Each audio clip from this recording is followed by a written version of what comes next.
Good Morning Business, le débat.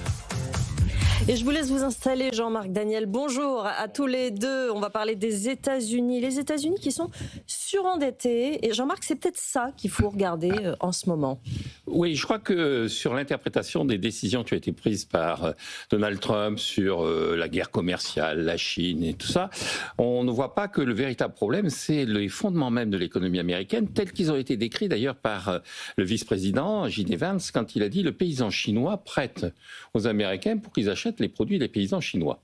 Alors les Chinois se sont indignés en disant nous ne sommes plus des paysans, nous sommes des ingénieurs, nous faisons de la tech, mais c'est ça le véritable problème de l'économie américaine. On nous a donné l'économie américaine en modèle, en disant regardez par rapport aux Européens, c'est la tech, c'est la croissance, le revenu est beaucoup plus important désormais que celui des Européens, mais en fait ce revenu, il est apporté par les emprunts et il est apporté par les prêteurs qui prêtent aux États-Unis. Alors il y a ceux qui disent oui, ça menace l'économie américaine par défaut que pourraient faire les Américains s'ils n'arrivent pas à financer leur dette. Alors ils financeront leur dette publique sans problème puisque de toute façon 14% de la dette publique américaine est détenue par la Réserve fédérale. Elle a été créée pour ça en 1912 et donc elle est au rendez-vous. Si jamais il y a le moindre problème pour placer de la dette publique américaine, la Réserve fédérale sera là. Mais il y a un quart de la dette publique américaine qui est détenue donc par des étrangers et effectivement il y a un mécanisme de circulation des fonds qui fait que le paysan chinois finance effectivement la consommation de l'électeur américain. C'est d'ailleurs ce que disent aussi les Chinois. Ils disent les porte-avions que les Américains envoient devant nos ports, là, écoutez, ça nous fait pas peur. En revanche, ça nous rapporte de l'argent. Parce que ces porte-avions, c'est nous qui les avons payés. C'est nous qui avons apporté l'argent qui a permis de fabriquer ces porte-avions. Et chaque fois que le porte-avions passe, chaque fois qu'il consomme du kérosène devant nos ports, eh bien, nous, on encaisse une partie de l'activité du porte-avions américain.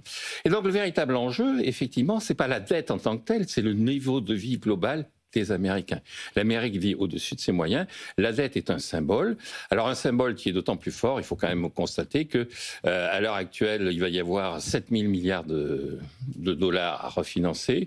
Il y a un déficit budgétaire qui explose à 3 000 milliards de dollars. Donc il y a pratiquement 10 000 milliards à trouver. La Réserve fédérale les donnera.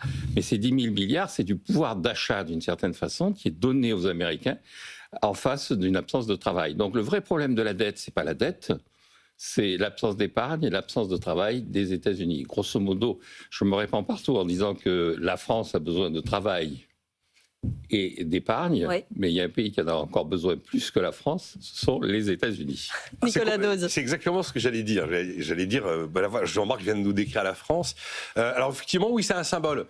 Sauf que le symbole, là, il vacille un peu, le symbole. Vous avez Larry Summers qui a indiqué sur X que les risques financiers persistent. Il y a quand même eu une énorme décision de pause pendant 90 jours par Donald Trump. Ça n'a pas ramené l'apaisement et la tranquillité sur l'ensemble des marchés mondiaux. Vous avez en séance le dollar qui a approché 1,15 $. Tout ce qu'a décrit Jean-Marc, c'est le monde de l'Amérique avec un dollar dominant. Et ce dollar dominant attire les capitaux. Ce dollar dominant, ça vous permet de conserver un déficit extérieur très important, ça vous permet d'avoir une dette extérieure croissante, et ça vous permet de financer vos investissements. Et c'est sûr qu'avec un dollar très dominant, vous n'allez pas refaire de la production milieu de gamme dans la Rust Belt aux États-Unis. Au contraire, vous allez attirer des capitaux pour financer les secteurs à très forte valeur ajoutée. Donc 1,15 $, quand même pour 1 €. C'est ce qu'on a touché dans la journée de vendredi. Là, on est revenu à 1,13 ce matin. Vous avez les spécialistes des marchés d'échange chez ING qui, ce week-end, donc c'est pas avant la décision de Donald Trump, indiquent que la sous-performance du dollar, il y a quand même d'ailleurs une sorte de message vendez l'Amérique. Donc tout ce que je décris là, c'était pas valable il y a une semaine. Et c'est valable aujourd'hui. C'est là où les symboles ont quand même du poids. Et puis, voir des fluctuations aussi puissantes sur la dette américaine, alors il n'y a pas de marché plus vaste et plus liquide que les bons du Trésor US. On n'a pas l'habitude de voir des fluctuations de cette ampleur-là. On peut les avoir connues sur la dette grecque, on peut les avoir connues sur la dette italienne.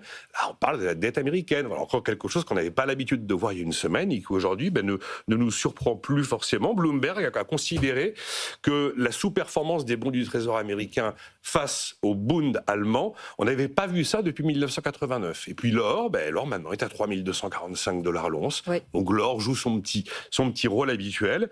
Et donc on n'est plus du tout dans la vie habituelle des États-Unis.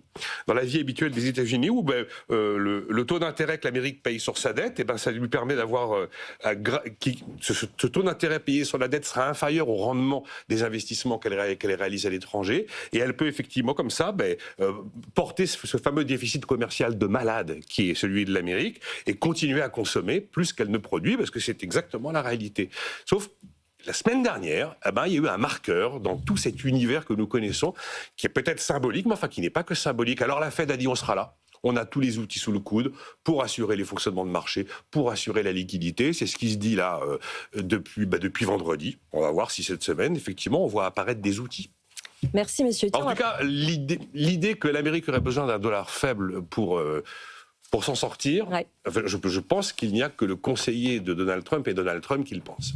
Non, l'Amérique a besoin de travail et d'épargne. Oui. Non mais d'accord, mais là aujourd'hui... Comme la France. Donc, comme la France, l'Amérique a besoin de travail et d'épargne. Ça, de ce côté-là, on sera d'accord. Merci. Que J.D. Vance l'a bien compris. Il faudrait que tout le monde écoute ce que dit J.D. Vance. Merci beaucoup, messieurs. On va